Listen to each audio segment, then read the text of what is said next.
حافظ صاحب سے مجھے یاد آیا، حافظ صاحب ہمارے گھر میں رہتے رہے ہیں، ان کے والد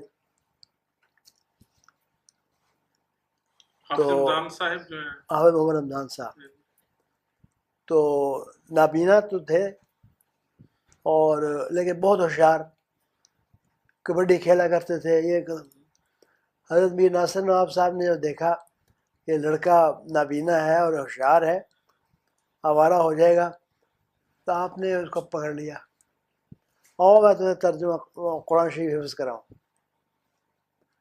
پھر انہوں نے قرآن شریف حضرت میر ناصر نواب صاحب نے حفظ کرانا شروع کیا، 5 سپارے انہوں نے حفظ کرائے۔ پھر فرمایا، مجھے حافظ صاحب نے بتایا کہ اب یہ سیکھ جائے گا، اب پڑھ لے گا۔ پھر انہوں نے کسی اور استاد سے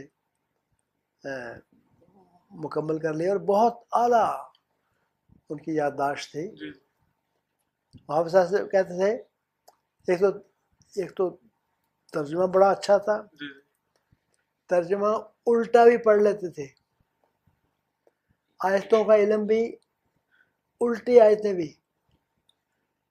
یعنی عام طور پہ حافظوں کو یہ نہیں ہوتا درک۔